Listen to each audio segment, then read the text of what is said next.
తెలుస్తూ ఉంది. ముఖ్యంగా గ్రేటర్ వరంగల్ నగరంలో ఉన్నటువంటి రోడ్లన్నీ పూర్తిగా ఎండకు మాడిపోతున్నటువంటి సందర్భం కూడా ఎండకు బయటికి రావాలంటే కూడా ఒక్కొక్కరు భయభ్రాంతులకు గురవుతున్న పరిస్థితి కనబడుతుంది. ముఖ్యంగా తమ సొంత వాహనాల్లో తప్ప కాలినడకన కానీ మోటార్ వెహికల్ ఇప్పుడిప్పుడే ఏదైతే జనసేర్ గారు మీరు బాణుడు బగబక అయితే గత వారం 15 నుంచి పెరిగిపోతుంది. ఇప్పటికే 42 నుంచి 43, 45 వరకు కూడా డిగ్రీలతోని బాణుడు బగబగం అంటున్నాడు.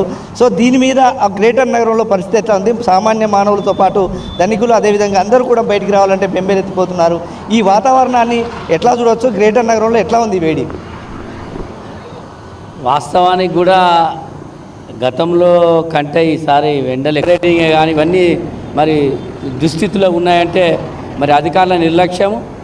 నేను ఒకటే కోరుతున్నా, ప్రభుత్వం రేవంత్ రెడ్డి గారు ఎప్పటికీ అప్పుడు బడ్జెట్ కేటాయిస్తూ అధికారులను అప్రమత్తంగా ఉండాలంటే అధికారులు అప్రమత్తంగా ఉండకూడదు. అధికారుల నిర్లక్ష్యం అనేది ఇక్కడ కనబడుతుంది. ఈ అధికారుల నిర్లక్ష్యం ఉండొద్దు అంటే తప్పనిసరి అటువంటి చర్యలు తీసుకోవాలి. ప్రస్తుతం ఉన్న మేయర్ కూడా మరి ఈ జరిగే పనుల్లో రేపు వర్షాకాలం వస్తుంది. గత ఎన్నేళ్ల నుంచి ఇక్కడ ఇక్కడ డ్రైనేజీలు ఫిడప్ చేయాలి, నాలాలు ఫిడప్ చేయాలి. నీళ్ళతో నిండిపోయి ఇల్లు నిండిపోయి మొత్తం వారి యొక్క సామాన్లన్నీ ఖరాబ్ అయ్యే పరిస్థితి వస్తున్నది. అప్పటికప్పుడు మాత్రం తాత్కాలికంగా మాత్రమే కానీ పర్మనెంట్గా ఆలోచన చేయడం లేదు.